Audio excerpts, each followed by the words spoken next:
Быйыл өлкө аймагында кант кызылчасы көп эгилет. Айыл чарба министрлиги өсүмдүктүн бул түрүн 15 000 гектарга чейин көбөйтүүнү пландап жатат. Ал эми буудай бул жылы кыйла аз эгилиши керек дешет адистер. Быйылкы жылы буудайдын себеби аянтын 9 000 гектарга чейин азайтып атабыз. Буудайдын аз себилгенин негизги себеби дан өндүрүүнүн төмөн рентабелдүүлүгүндө болуп эсептелип атат.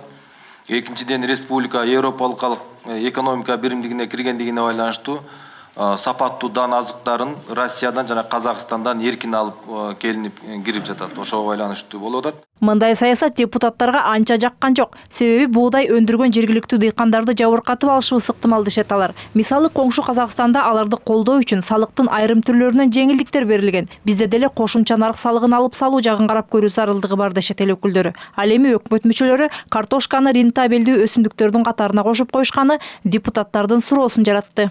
Рентабелдүү айыл чарба өсүмдүгү болуп эсептелген картошканын аянты былтыркы жылга караганда 2,3 миң гектарга көбөйүп, жалпы аянты 86,8 миң гектарга болору күтүлүүдө дейт.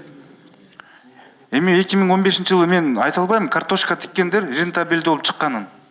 Картошканын баасы 2015 жылы 5 сом, 6 сом, 7 сом болуп дыйкандар ыйлабады. Жыйында таластыктарды түшүккө салган төө бурчак маселеси четте калган жок. 2-3 жыл мурда өлкөгө 100 миллион доллар киреше алып келип жаткан фасоль былтыр дүйнөлүк рыноктун айынан артка кеткен. Депутаттар тармакты жандандыруу үчүн дыйкандар өндүргөн төө бурчакты Кыргыз-Орус өнүктүрүү фондунун каражатынын бир бөлүгүнө килограммын 40 сомдон сатып алып, кийин баасы чыкканда сатуу сунушун киргизишти. Фонддун өкүлдөрү мунун жолун тапса болот деп убада кылышты. Ошондой эле күйүүчү жана майлоочу майдын баасы коңшу өлкөлөргө салыштырмалуу кескин кымбат болуп жатканын депутаттар сынга алышты. Республика Казакстанда баасы төмен болсо, эмне себептен бизде импорт ошол жактан болбойт? Анткени биз Евразияске кирип атканда анын алдымчалары бар болчу. Мунай жана мунайзат азыктары эки тараптуу келишимдер менен чечилет деп. Бүгүнкү күндө Кыргыз өкмөтү эки тараптуу келишимди аягына жеткизбей жүрөт. Биз ошондо Талас областы, Чүй областы чектешкен Казакстан менен өндүрүүчүлөргө, сельхозпроизводительдерге төмөн баадагы ГСМди алууга бөгөт коюлуп атат.